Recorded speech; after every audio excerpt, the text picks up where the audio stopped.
ఒక నిర్ణయం ఒక ప్రేమ కథను మాత్రమే కాదు, 2 రాజ్యాల భవిష్యత్తునే మార్చబోతోంది. ఆ రాత్రి సముద్రతీరంలో అర్జునుడు ఒంటరిగా నిలబడి ఉన్నాడు. అలలు మాత్రం నిశ్శబ్దంగా తీరాన్ని తాకుతూనే ఉన్నాయి. కాని అతని మనసులో మాత్రం తుఫాను మొదలైంది. సుభద్ర దుర్యోధనుణ్ణి వివాహం చేసుకుంటుందా? ఆ ఆలోచనే అతని హృదయాన్ని భారంగా మార్చింది. యుద్ధరంగంలో ఎన్నో ఓటములను ఎదుర్కొన్న అర్జునుడు ఇప్పుడేమో ప్రేమను కోల్పోయే భయాన్ని ఎదుర్కొంటున్నాడు. కొద్ది దూరంలో కృష్ణుడు నిశ్శబ్దంగా అర్జునుడిని గమనిస్తున్నాడు. అతను మెల్లగా దగ్గరకు వచ్చి అన్నాడు, అర్జునా, నీ కళ్ళలోని యుద్ధం నాకు స్పష్టంగా కనిపిస్తోంది. అర్జునుడు స్వల్పంగా నవ్వాడు. ఈసారి శత్రువు బయట లేడు మాధవా, నా మనసులోనే ఉన్నాడు. కొన్ని క్షణాలు కృష్ణుడు నిశ్శబ్దంగా సముద్రాన్ని చూశాడు. తర్వాత మెల్లగా అన్నాడు, నిజంగా ప్రేమిస్తే విధి కోసం ఎదురుచూడరర్జునా, ఆ విధినే మార్చేస్తారు. అర్జునుడు ఆశ్చర్యంగా కృష్ణుడివైపు చూశాడు.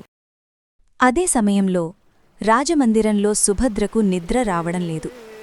ఆమె కిటికీ దగ్గర నిలబడి సముద్రాన్ని చూస్తోంది.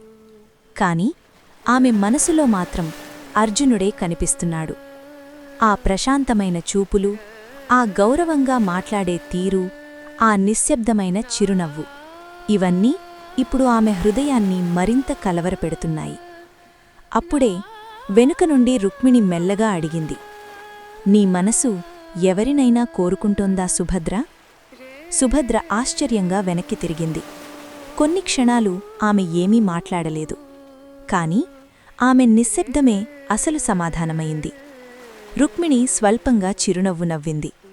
ఎందుకంటే ఆ చూపులను, ఆ నిశ్శబ్దాన్ని ఆమె జీవితంలో కూడా ఒకసారి చూసింది. ఆమె నెమ్మదిగా సుభద్ర చేతిని పట్టుకుని అన్నది, కొన్ని బంధాలు మనసు నిర్ణయిస్తుంది సుభద్ర. అవి విధిగా మారితే ఎవరూ ఆపలేరు. సుభద్ర నిశ్శబ్దంగా రుక్మిణివైపు చూసింది.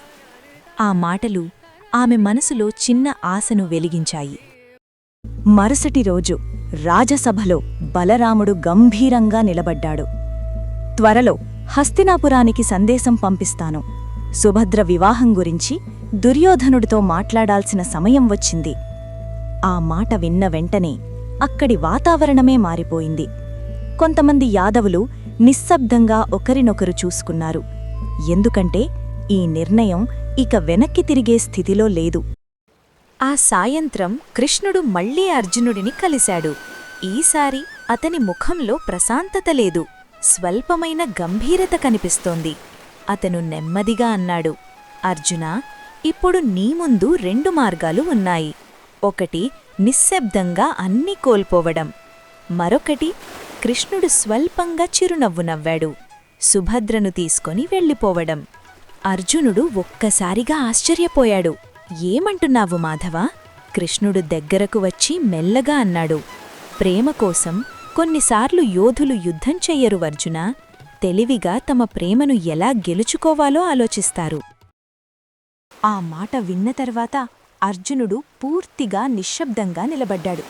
అదే సమయంలో రాజమందిరంలో సుభద్ర కూడా దూరంగా సముద్రాన్ని చూస్తోంది. ఒకవైపు బలరాముడి నిర్ణయం, మరోవైపు కృష్ణుడి ప్రణాళిక. ఇప్పుడు అర్జునుడు నిజంగానే సుభద్రను తీసుకుని వెళ్ళిపోతాడా? తదుపరి భాగంలో చూద్దాం.